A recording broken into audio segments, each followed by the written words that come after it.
Last November, this man, Edward Walker, received a prescription for what doctors say was a simple eye infection.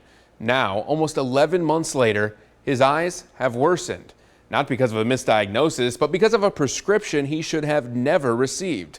Tonight on 13 Investigates, we look into how it happened and how you can avoid it happening to you. Edward Walker is in pain. A lot of long sleepless nights. Pain you can't see. My vision is slightly blurry since then. But pain he can feel. It's hard to close my eyes comfortably.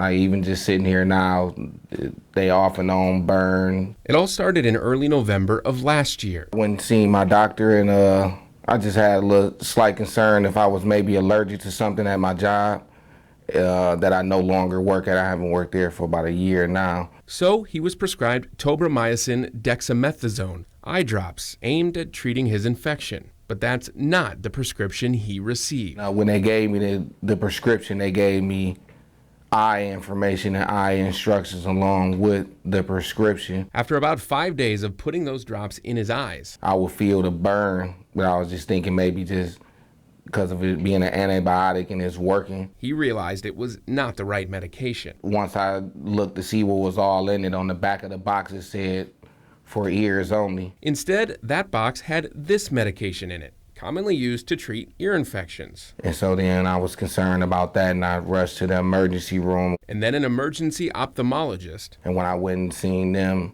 they just had concerns with my eyes. They were swelling up, bright red. Now, almost 10 months later. My glands is clogged up behind my eyelids.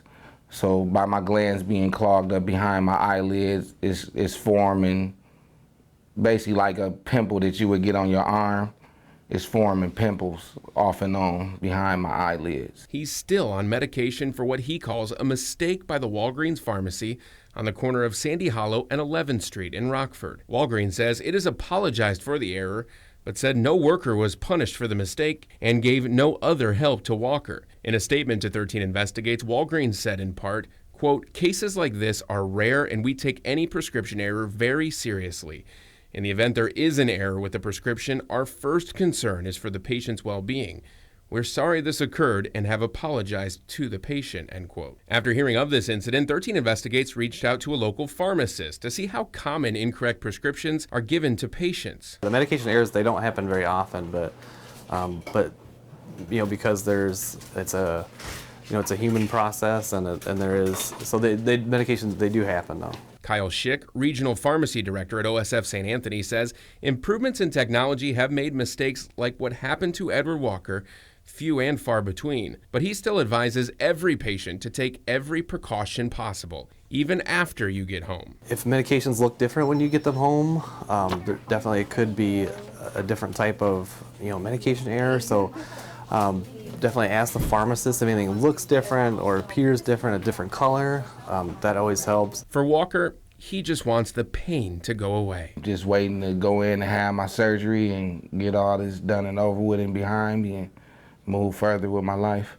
Now, Walker tells 13 Investigates the apology from Walgreens isn't enough, and he has hired legal representation to explore his options. His lawyer says they are still in the initial stages of the case and cannot be resolved until Walker has surgery or has his eyes fixed with medication. We first heard about this story because of a tip. If you have a story that you want us to investigate, you can call our 13 Investigates tip line. That number on your screen, 815-335-7890.